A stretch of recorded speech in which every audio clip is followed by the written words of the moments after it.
The orbital city of Aetheris Prime hovered silently above the scarred surface of Earth, or at least what remained of it. Centuries of peace had dulled humanity's instincts. War was a story from history books, and survival had become an abstract concept rather than a lived reality. Humans spent their days in controlled environments studying art, science, and philosophy. Yet deep within their DNA, a legacy slept, an inheritance from ancestors who had been forged in chaos, fire, and battle. It began with a faint anomaly in the genetic sequencing labs of the city's Central Academy. Dr. Selene Mara, a geneticist with a reputation for uncovering unusual phenomena, noticed something odd while analyzing the latest round of genetic tests on the cadets. Their DNA showed patterns not seen in any living human for thousands of years. These sequences, they shouldn't exist, she murmured, tracing the spirals of nucleotides under the luminescent lab lights. Her assistant, a young scholar named Kale Wren, leaned over her shoulder. "What do you mean?" Kale asked, curiosity lighting up his features. "They're dormant, hidden markers within their genome, designed for physical and cognitive enhancement under extreme conditions," Selene explained. "It's almost like humans were engineered for war." Kyle frowned. "But we haven't fought a real war in centuries. What purpose would that serve?" "Perhaps it was never meant for now," Selene said. "But the genes are there. They're waiting." At first it seemed like a curiosity, an interesting quirk of biology, but then strange things began happening among the cadets. Erin Vale, one of the youngest recruits, noticed she could memorize complex maps and schematics after seeing them once. Another, Joran Thale, discovered he could sense movement and shifts in his surroundings with uncanny precision. Even simple tasks like balancing on uneven surfaces became instinctive for some cadets, as though their bodies remembered skills they had never learned. The news spread quietly at first. Whispered conversations filled the halls of Aetheris Prime. Cadets compared notes on their strange abilities, unaware that the city's scientists were observing them through discrete monitoring programs. The realization dawned slowly. Humanity had been asleep, and now it was waking. The first real test came unexpectedly. Alien scouts, small agile ships, appeared on the edges of the planet's orbit.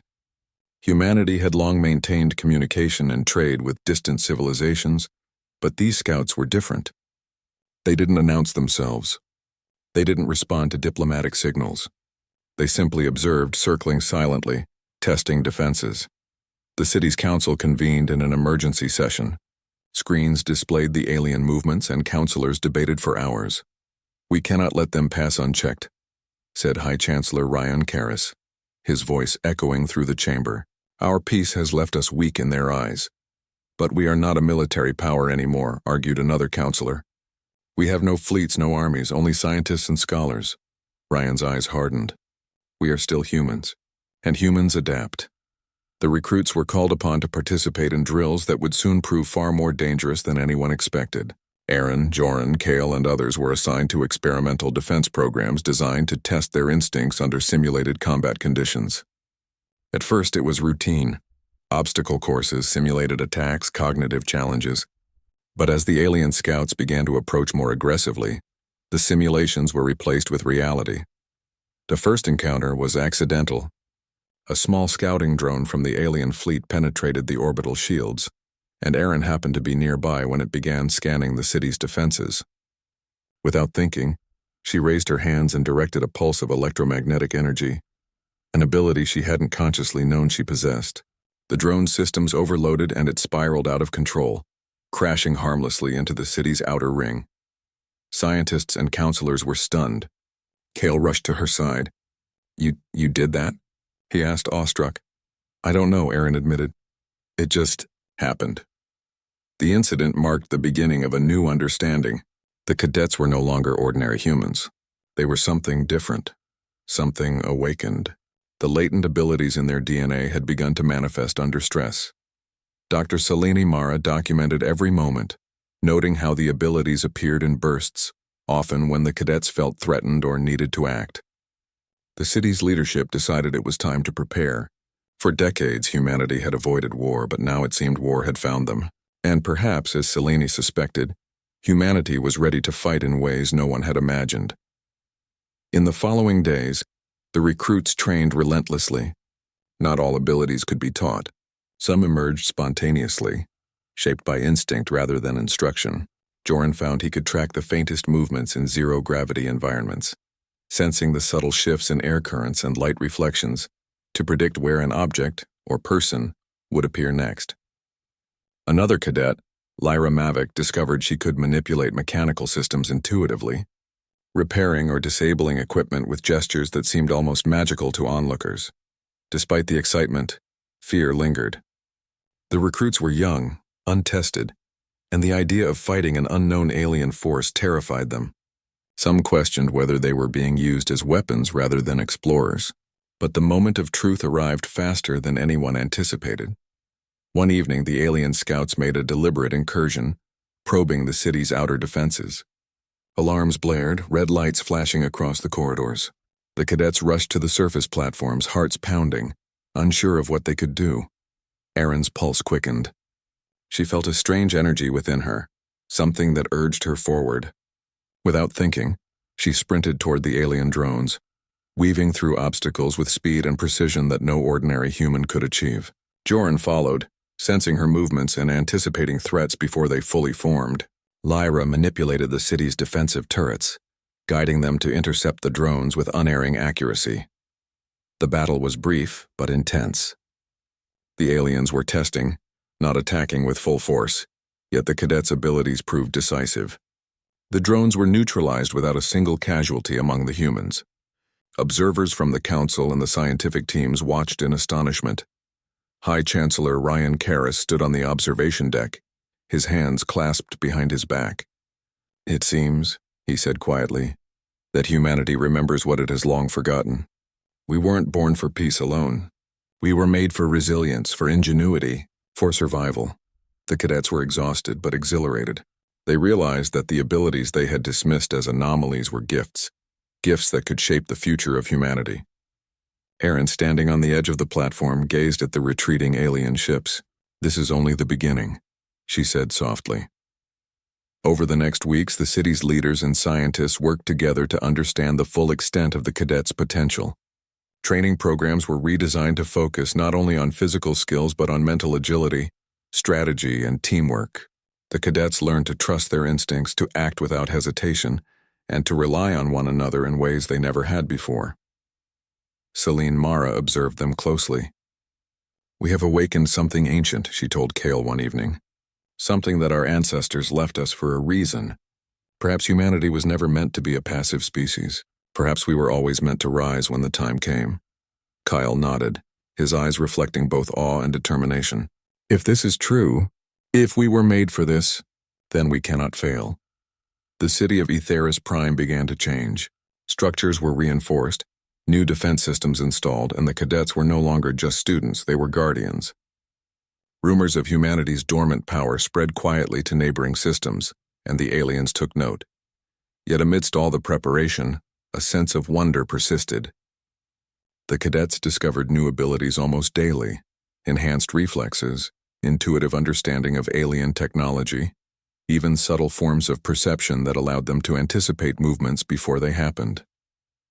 They were evolving in real time, shaped by necessity and instinct. One night, as Erin trained alone on a floating platform above the planet, she marveled at the city below. Lights shimmered across the surface, reflecting off the distant oceans and mountains. Humanity had always sought peace, yet she understood now that their true strength lay not in avoidance but in readiness. A subtle vibration passed through her body, a signal from within, as if the genes themselves were whispering. She smiled. "We weren't born for war," she whispered. "But maybe we were made for it." The next morning, the alien scouts returned, this time in greater numbers. The orbital city braced for impact, but humanity was no longer unprepared. The cadets, guided by instinct, training, and the hidden power within their DNA, stood ready to defend their home. For the first time in centuries, the people of Earth faced the future with a combination of fear, hope, and extraordinary potential. And above it all, Etheris Prime shone like a beacon of resilience, a city of peace awakened for war, poised to prove that humans were capable of far more than any history book had ever described.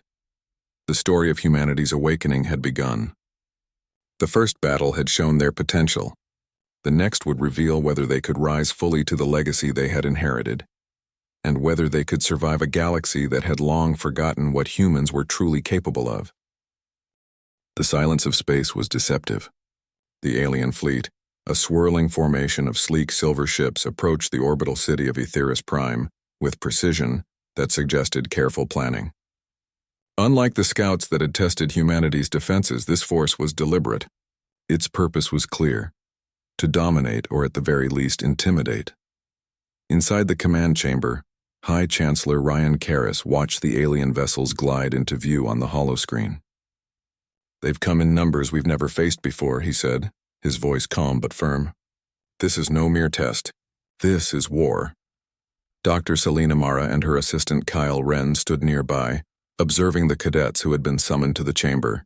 Among them were Aaron Vale, Joran Thale, and Lyra Mavic, the first generation to awaken their dormant abilities. They had trained tirelessly, but this would be their first real test. Erin's hands trembled slightly as she stared at the holographic display. "We've never fought anything like this," she admitted. Joran placed a steady hand on her shoulder. "We've never been ordinary humans either," he said. "We've been made for this. Let's trust that." The alien ships moved with remarkable speed, testing Aetheris Prime's outer defenses. Automated turrets activated, sending beams of concentrated energy into the void. But the ships maneuvered deftly, dodging the attacks with elegant precision. It quickly became clear that conventional defenses alone would not be enough. High Chancellor Karras made a decision. "Cadets, this is your moment. We are deploying you alongside the city's defensive systems. Use what you've learned. Trust your instincts." The cadets nodded, adrenaline surging through their veins. Erin's mind sharpened, her senses tingling as she felt the energy of the approaching fleet. Joran's eyes narrowed, scanning for weak points, while Lyra readied her intuitive control over the turrets and defensive systems. The first wave of alien ships approached the city's outer perimeter. They fired sleek projectiles designed to pierce the orbital shields, but the cadets were ready. Erin focused her mind, channeling the latent energy within her, and with a swift gesture she created a localized electromagnetic pulse that disrupted the projectiles mid-flight. Sparks flew across the platforms and alarms rang, but the city remained unscathed. Joran moved like a shadow, anticipating the movements of the remaining ships. With a series of precise gestures and leaps, he guided defensive drones to intercept incoming attacks. His movements were instinctive, almost preternatural, as though he could see a few seconds into the future. Lyra's hands danced over control panels, manipulating the city's energy grids and turrets with uncanny accuracy. Each shot hit its target, disabling alien engines and sending ships spinning into the void. Other cadets, inspired by their leaders, joined in, using their abilities in creative ways. Some altered gravity fields to throw enemy projectiles off course. Others amplified sensor signals to predict the alien movements. The battle raged for hours. The city's inhabitants watched from observation decks, hearts pounding, unable to believe what they were seeing. Humans, young, untested humans, were holding their own against a technologically superior alien force. In the heat of the conflict, Erin noticed a pattern in the enemy's movements. "They're not attacking randomly," she said.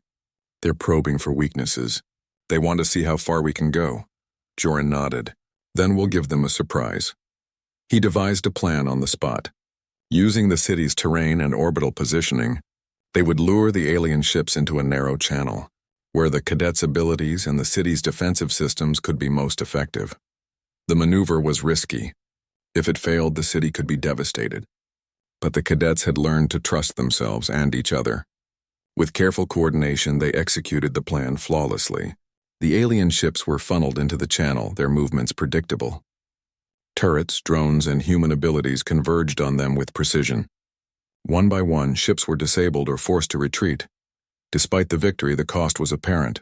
Several cadets were exhausted, their bodies pushed to the limits. Erin's arms ached, and Joran's mind was a whirlwind of sensory input.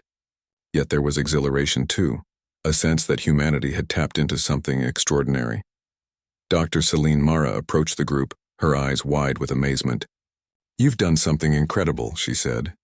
"You've shown that humans are not just survivors. We're fighters, innovators, and thinkers all at once. We've always had this potential, but now it's awake." High Chancellor Karras addressed the cadets and the city's inhabitants over the communication network. Today, humanity faced its first challenge in centuries, and we did not falter. We adapted, we fought, and we survived. Let this be a reminder. We were not born for peace alone. We were made for resilience, for strategy, and when necessary, for war. The cadets took a moment to catch their breath. Erin gazed at the stars beyond the city's shields, thinking about the aliens that had attacked. "They'll be back," she said quietly. "And next time, it won't be just scouts." Joran placed a reassuring hand on her shoulder. "Then we'll be ready. This is just the beginning. We've discovered what we're capable of. That's more than any alien could expect." Over the next few days, the city analyzed the data from the battle. They discovered weaknesses in the alien ships' formations, patterns in their attacks, and points where humanity's ingenuity had turned the tide. The cadets trained relentlessly, refining their abilities and developing strategies to maximize their strengths. Erin focused on enhancing her control over the electromagnetic pulses. She experimented with range, intensity, and timing, discovering that subtle adjustments could have dramatic effects. Joran honed his predictive senses, learning to anticipate multiple variables at once.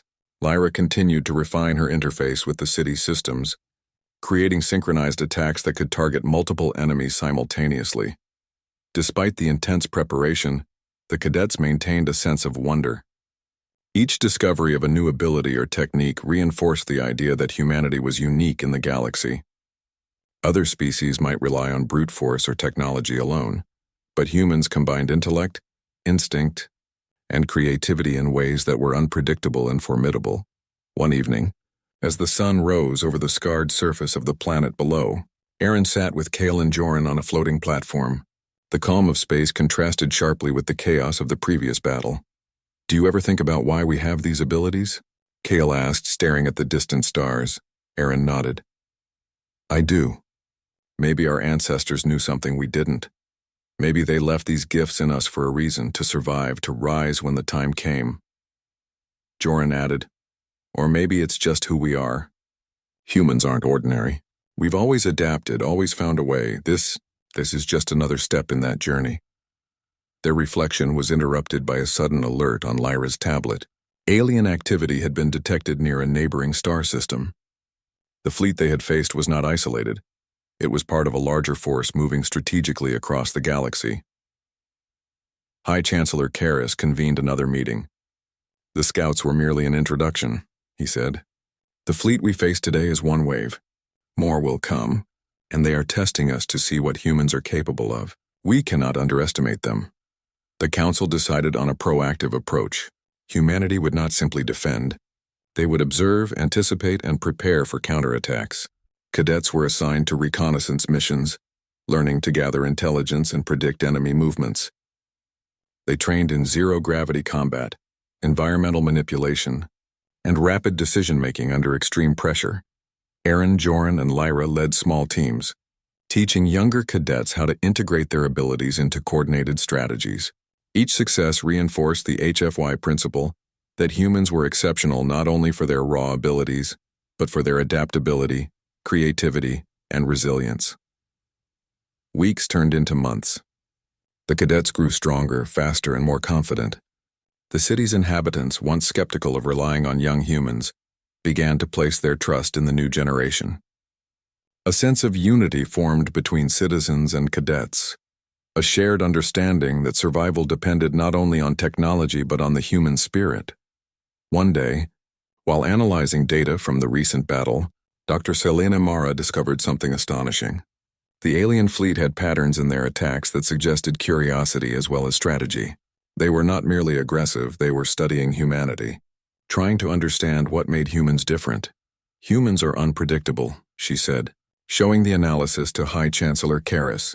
"They rely on logic, but also instinct, creativity, and emotion. No other species I've studied uses all these factors simultaneously in battle. That might be why our cadets succeeded against them." Karras nodded thoughtfully. "Then we must ensure that humanity's strengths are fully realized. The galaxy may see us as peaceful, but we must show that when challenged, we can rise beyond expectation." Erin, standing on a platform overlooking the city, felt a mixture of pride and responsibility. They had won the first battle, but the war had only begun. The alien forces were vast, and their intelligence suggested that future encounters would be more dangerous. Yet she felt a deep confidence. Confidence not in weapons or technology alone, but in themselves. Joran joined her silently, looking at the horizon. "We've seen what we can do," he said. "We've fought together and we've survived. That's proof enough that we're ready for whatever comes next." The calm after the first battle was brief.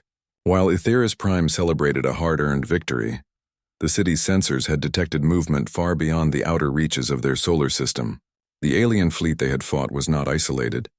It was part of a much larger force, moving with deliberate intent across nearby star systems. High Chancellor Rion Karis convened the council once more. "They are organizing," he said gravely. "What we faced before was only a test.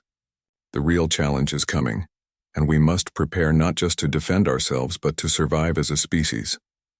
The cadets, Aaron Vale, Joran Thale, Lyra Mavic, and the others, stood at attention. They had proven themselves in the first battle, but now the stakes were higher. Unlike before, there was no element of surprise. The aliens would anticipate their actions, and humanity needed to evolve quickly.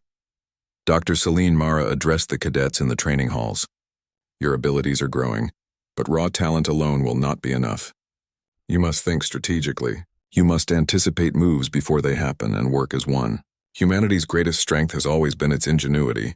That is what will carry us through the next encounter." The cadets listened intently.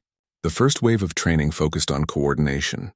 Aaron's electromagnetic control, Joran's predictive instincts, and Lyra's technical manipulation needed to act as a single, integrated system.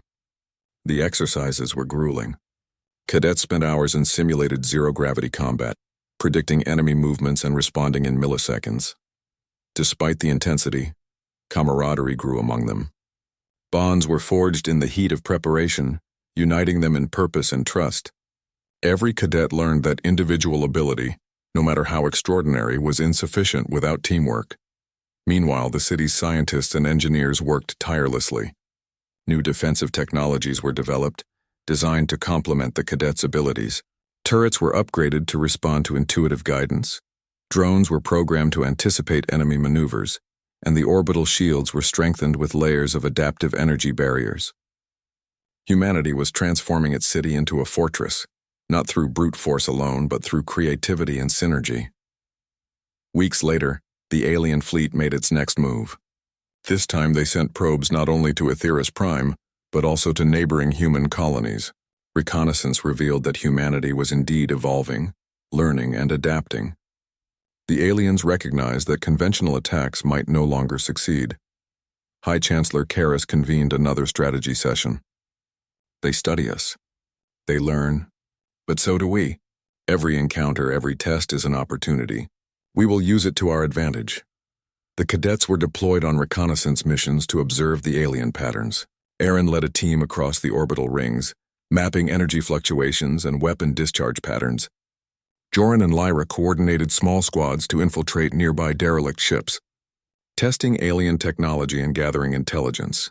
In one such mission, Aaron floated silently through the void, scanning the alien formation. Her ability to sense electromagnetic fields allowed her to detect subtle shifts in ship trajectories before they became visible. She whispered into her communicator, "They're preparing to flank the inner defenses." "We can anticipate it." Joran's voice came back, calm and precise. "Copy. We'll adjust our intercepts accordingly. Keep tracking." "Lyra, can you manipulate the defense drones to create a corridor?" Lyra's hands moved over the control panels instinctively. "Already done. Drones are aligned. They'll channel the incoming ships into our traps." The mission was a success. The cadets had predicted the alien maneuvers and used the city's defenses to neutralize potential threats without triggering a direct battle.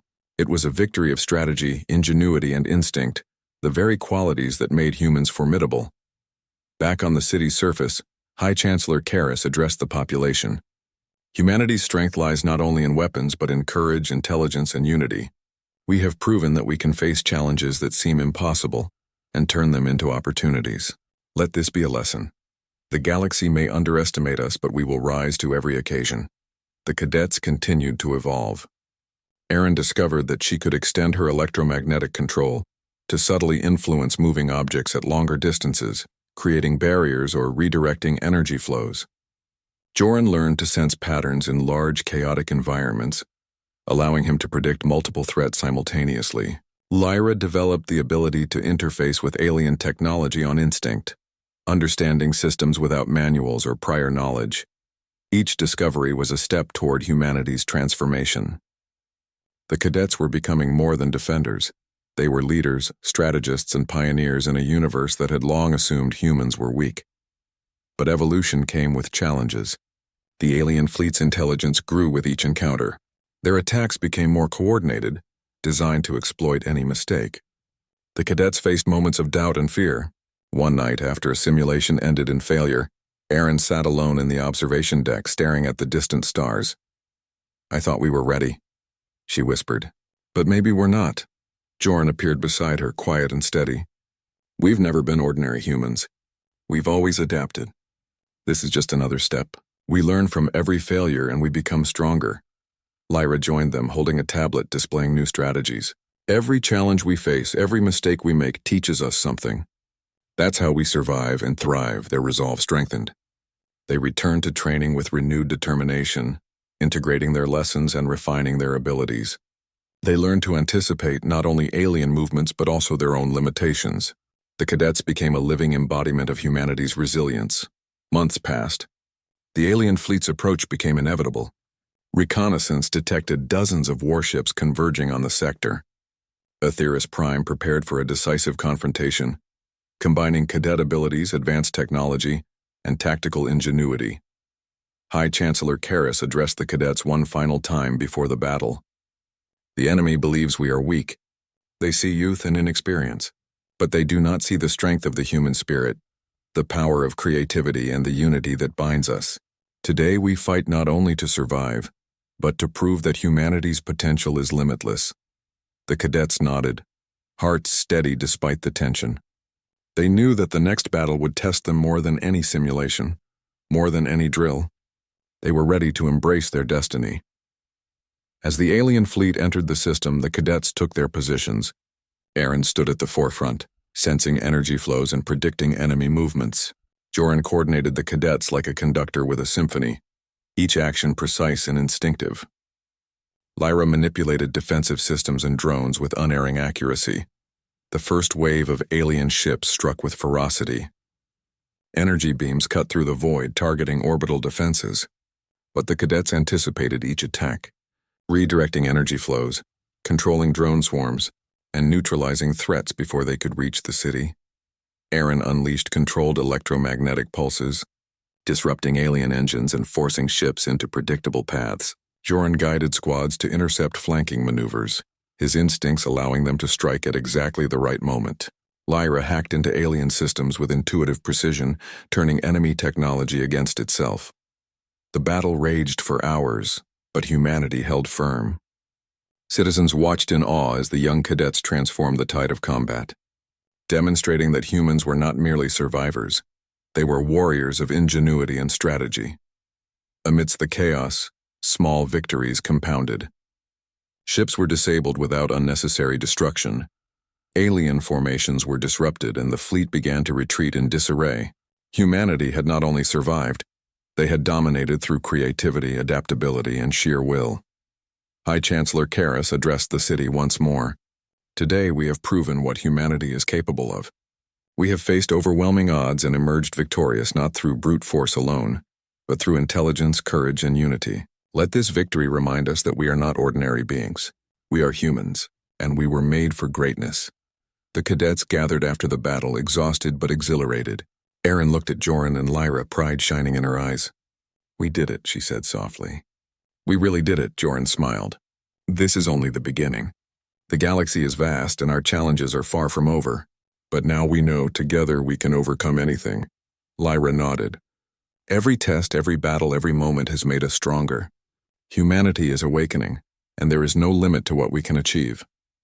In the days following the battle, the cadets trained even harder, pushing their abilities to new heights.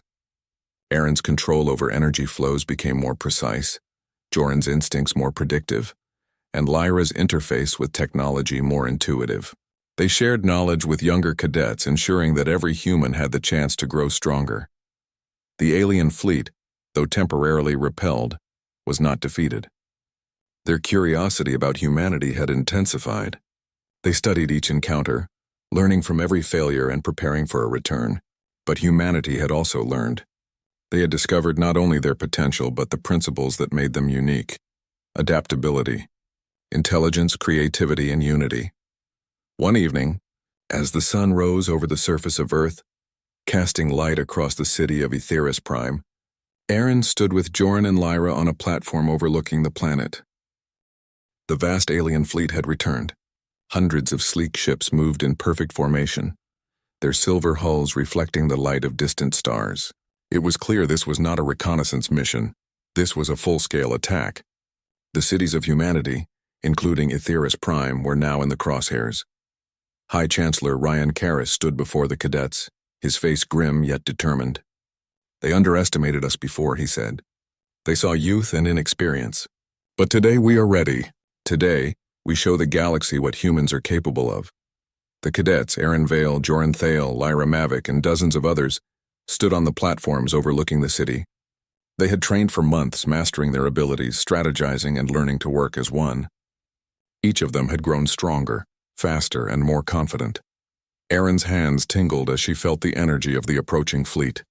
She had learned to control her electromagnetic pulses with precision and subtlety, directing attacks, creating barriers, and manipulating enemy movements. Joran's instincts allowed him to anticipate multiple threats at once, guiding both humans and automated systems to intercept attacks before they could strike. Lyra's control over technology and drones had reached a level that allowed her to adapt alien systems in real time, turning enemy tools against themselves. "This is it," Aaron whispered, looking at her friends. "Everything we've trained for. It all comes down to now." Joran nodded. "We know what we're capable of. We fight not just for survival, but for humanity's future." Lyra's eyes sparkled with determination. "Then let's show them why humans are extraordinary." The alien fleet began their assault. Energy beams streaked through space, targeting orbital defenses and city shields. The cadets sprang into action. Aaron focused her mind, creating pulses that deflected incoming attacks and redirected enemy ships into traps. Joran coordinated squads, anticipating movements and guiding them to intercept flanking maneuvers. Lyra manipulated the city's systems, interfacing with both human and alien technology to control the flow of battle. The first wave was devastating, yet humanity held. The cadets moved with a precision that seemed almost supernatural, their abilities complementing one another seamlessly. Humans were no longer merely reacting. They were directing the battlefield, turning chaos into order. As the battle intensified, the alien commanders adjusted their strategy. Ships moved faster, fired with greater intensity, and attempted to outmaneuver the human defenses. But the cadets anticipated these changes. Aaron extended her control over the electromagnetic fields, creating dynamic barriers that slowed enemy movements. Joran's predictive abilities allowed teams to strike at critical points with perfect timing. Lyra's technological interface disabled enemy systems mid-combat, forcing ships to crash or retreat. In the midst of the chaos, small acts of ingenuity made a huge difference. One cadet discovered that by synchronizing movements with the city's energy grid, they could amplify defensive pulses to disrupt entire enemy formations. Another used instinctual coordination to guide a fleet of drones into a spiral pattern that captured enemy ships without destroying them. Each action reinforced the HFY principle. Humans thrive not only because of their abilities, but because of creativity, intelligence, and unity. High Chancellor Karras observed from the command center, pride evident in his expression. "Look at them," he said. "These are humans, not ordinary, not passive. They are warriors of mind, spirit, and body. This is what our species was meant for." Despite the overwhelming odds, humanity maintained the upper hand. The alien fleet, powerful as it was, struggled to adapt to the unpredictability of human strategy. They had expected humans to be predictable, to follow patterns. But humans were not machines. They thought, improvised, and acted instinctively, often in ways no alien could anticipate. The battle reached its climax near the planet's equator, where the terrain provided both risk and opportunity. The cadets had devised a bold plan, to use the planet itself as part of their defense. They manipulated energy flows, orbital drones, and gravitational fields to channel the enemy ships into a narrow corridor above the surface. There, the full force of human ingenuity would be unleashed. Erin led the charge, her pulses guiding ships into the trap. Joran coordinated intercept teams, moving with precision that allowed them to strike multiple points simultaneously. Lyra controlled defensive systems and drones, adapting in real time to changes in the enemy formation. The combination of instinct, intellect, and teamwork created a symphony of efficiency and power. Alien ships were disabled, forced into collision courses, or rerouted entirely. The fleet's formations crumbled under the coordinated human counterattack. Every move was calculated, yet executed with the natural intuition that only humans possessed. Amid the chaos, cadets experienced moments of doubt, fear, and exhaustion. Erin felt her energy waning as she extended her powers farther than ever before. Joran's mind raced to predict multiple threats simultaneously, testing the limits of his abilities. Lyra worked tirelessly, interfacing with dozens of systems at once. Yet they pushed forward, driven by the knowledge that failure was not an option. Small victories accumulated. Enemy ships began to retreat in disarray, their attacks uncoordinated and ineffective. The cadets exploited every opportunity, redirecting energy, disabling systems, and forcing the aliens to abandon the fight. Humanity's resolve, ingenuity, and unity had turned the tide. As the last wave of ships retreated, silence returned to space. Aetheris Prime remained intact, its citizens safe, its cadets victorious. The city glowed like a beacon, a symbol of humanity's strength and resilience. High Chancellor Karras addressed the cadets in the city over the communication network. Today, humanity has proven what it is capable of, not through sheer force, but through intelligence, creativity, and unity. You have shown the galaxy that humans are not weak, not passive. We were not born for war, but we were made for it. And we have triumphed. The cadets gathered after the battle, exhausted but exhilarated. Erin looked at Joran and Lyra, pride shining in her eyes. "We did it," she said softly. "We've survived." "We've won," Joran smiled. "Yes, but more importantly, we've shown ourselves what we're capable of." "This is only the beginning," Lyra nodded. "We've learned, we've adapted, and we've grown. Humanity will face more challenges, but now we know we can rise to meet them." In the days following the battle, the cadets trained even harder, refining their abilities and sharing knowledge with younger recruits. They developed advanced strategies, honed their instincts, and learned to work seamlessly with both humans and technology. Every action, every decision was a testament to the HFY principle. Humans were exceptional, not because of weapons alone, but because of intellect, creativity, adaptability, and unity. The alien fleet had been repelled, but it was clear that this was not the end. Their curiosity had been piqued. They had observed humanity in combat and were undoubtedly preparing for new strategies. Yet humanity had also evolved. They had awakened latent potential, developed skills beyond ordinary comprehension, and proven that no challenge was insurmountable when humans acted together. Erin, Joran, and Lyra stood on a platform overlooking the planet below. The city glimmered beneath them, a testament to human ingenuity and resilience. "We've faced the impossible," Erin said, "and we've won. But there's still more to do." Joran's eyes scanned the stars. "Every victory teaches us something. Every challenge prepares us for the next. Humanity is awakening. We've seen our potential, and we will continue to grow stronger." Lyra smiled. "We weren't born for war, but we've proven we were made for it. The galaxy will remember humanity, not as passive observers, but as a force to be reckoned with, and that is only the beginning." The cadets' triumph was not just a military victory, it was a testament to the human spirit. Creativity, intelligence, adaptability, and unity had turned the tide against a seemingly superior force. The galaxy would soon learn that humans were more than survivors. They were warriors, thinkers, and innovators, capable of facing any challenge with courage and ingenuity. As night fell over the city of Aetheris Prime, the cadets reflected on their journey. They had faced fear, uncertainty, and overwhelming odds, yet they had persevered. They had learned to trust themselves, to trust each other, and to embrace the full extent of their abilities. For the first time in centuries, humans understood their true potential. They were no longer limited by history, circumstance, or expectation. They had discovered that while they may not have been born for war, they had been made for it, and their resolve was unbreakable. The stars above glittered like distant beacons, reminding humanity that the galaxy was vast and full of challenges. But now the cadets knew they were ready. They had faced their greatest test and emerged victorious. They had proven that humans could adapt, innovate, and thrive against any adversary. High Chancellor Karras addressed the cadets one final time in the aftermath of the battle. "You have shown that humanity is extraordinary. You have faced overwhelming odds and risen above them. You have proven that humans are not merely survivors but masters of strategy, innovation, and courage. Remember this moment. Carry it forward. The galaxy will see what humans are truly capable of." Aaron, Joran, and Lyra stood together, looking out at the vast expanse of space.